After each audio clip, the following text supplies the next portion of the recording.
पहलगाम के ऊपर ये जो ड्रामा आपने रचाया, इसको बेनकाब मैं कैसे करता हूं आपके सामने। ये याद रखें, आप में से सारे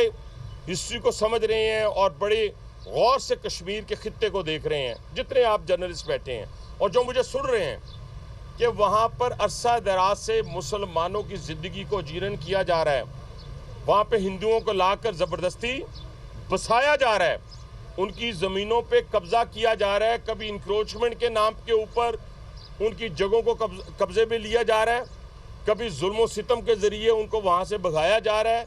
हिंदुओं को सेटल किया जा रहा है। और फिर ये वाक़या जो होता है, इस वाक़े के पीछे भी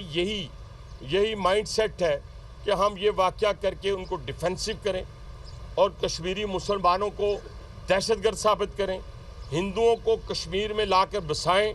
और फिर ये साबित करें कि ये जो हंगामे वगैरह हो रहे हैं इसके अंदर कश्मीरी शामिल हैं और मुसलमान और पाकिस्तान उनकी पुष्टबनाई कर रहा है। सबसे पहला सवाल तो ये है कि 8 लाख की मौजूदगी में आप 4 दहशतगर्द कैसे वहाँ पहुँच गए।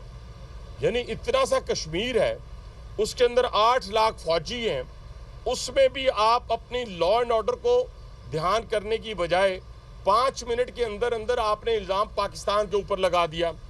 और कहा ये पाकिस्तान। आपका मीडिया तैयार बैठा था, जैसे जाफर एक्सप्रेस के ऊपर हमला होता है, अभी पता नहीं चलता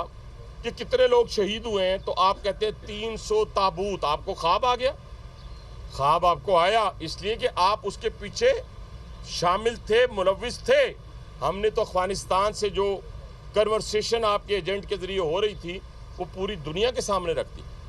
कि जाफर एक्सप्रेस पे जो लम्हा बलम्हा कमेंट्री की जा रही थी आपके मीडिया के अंदर,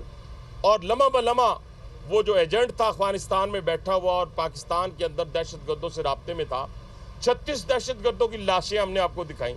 अपने 27 शहदा को आपके सामने हमने पेश किया। तो इस माइंड सेट के साथ कि पुलवामा के अंदर हम जाकर तो अपने हिंदुओं को सेट करें और ये बहाने बनाएं दहशतगर्दी के, और ये बात आज की नहीं है,